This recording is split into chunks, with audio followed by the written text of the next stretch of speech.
वर्ष की सारी ऋतुओं में वसंत को सभी ऋतुओं का राजा माना जाता है। इसी कारण से इस दिन को बसंत पंचमी भी कहा जाता है। इस दिन से शीत ऋतु का समापन शुरू होता है और वसंत ऋतु का आगमन शुरू होता है। इस ऋतु में खेतों में फसल लहला उठती है और फूल खिलने लगते हैं और हर जगह खुशहाली आ जाती है।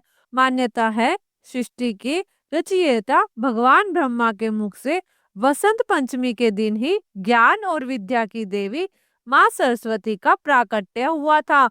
इसी वजह से ज्ञान के उपासक सभी लोग बसंत पंचमी के दिन अपनी आराध्य देवी माँ सरस्वती की पूजा अर्चना करते हैं। बसंत पंचमी को लेकर कई पौराणिक कथाएं प्रचलित हैं। मान्यता है कि सृष्टि के रचयिता भगवान ब्रह्मा ने जीवों और मनुष्य की रचना की थी। उन्होंने इस बात का ध्यान रखा कि वातावरण बिल्कुल शांत हो और इसमें किसी की वीणा न हो। यह सब करने के बाद भी ब्रह्मा जी संतुष्ट नहीं थे। सृष्टि की रचना के बाद से ही उन्हें सृष्टि सुनसान और निर्जन सी नजर आने लगी। तब ब्रह्मा जी ने भगवान विष्णु से अनुमति लेकर अपने कमंडल में से जल लिया और पृथ्वी पर छिड़क दिया। कमंडल से धरती पर गिरने वाले जल से पृथ्वी पर कंपन हुई और एक बड़ी अद्भुत शक्ति के रूप में चतुर्भुजी 4 भुजाओं वाली सुंदर स्त्री प्रकट हुई। इस देवी के एक हाथ में वीणा और दूसरा हाथ वर मुद्रा में होता है। बाकी अन्य हाथ में पुस्तक और माला थी।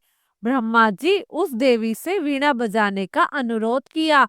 माता के वीणा बजाने से तीनों लोकों के जीव जंतु और प्राणियों को मधुर आवाज सुनने के मिला। वीणा की मधुर आवाज से समस्त लोग मधुरता के सागर में बहने लगे। माँ सरस्वती की वीणा मधुरता से पूरा लोक खुश हो गया। यह देख त्रिदेव ने उस देवी का नाम सरस्वती रख दिया। इसके बाद से देवी को सरस्वती कहा गया। आपको बता दें, जिस दिन माँ सरस्वती धरती पर आई थी वह माघ मास के शुक्ल पक्ष की पंचमी तिथि थी। इस देवी ने वाणी के साथ साथ विद्या और बुद्धि भी दी। इसलिए बसंत पंचमी के दिन घर में सरस्वती माँ की पूजा भी की जाती है। इस दिन देवी सरस्वती को बागेश्वरी, भगवती, शारदा, वीणा वादनी, वाग्देवी सहित अन्य नामों से पूजा जाता है।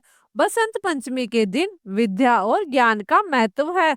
बसंत पंचमी के दिन माता सरस्वती की पूजा विशेष रूप से विद्यार्थी और कलाकार करते हैं।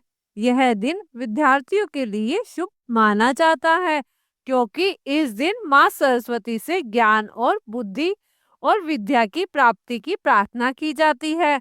और वहीं छोटे बच्चों को इस दिन अक्षर का ज्ञान भी कराया जाते हैं, जिसे विद्या आरंभ कहा जाता है।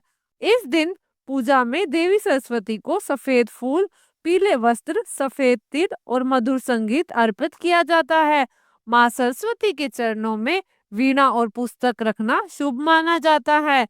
आशा करती हूँ ये जानकारी आपको पसंद आई होगी। जानकारी पसंद आई तो वीडियो को लाइक करें और शेयर करें और चैनल को सब्सक्राइब जरूर करें।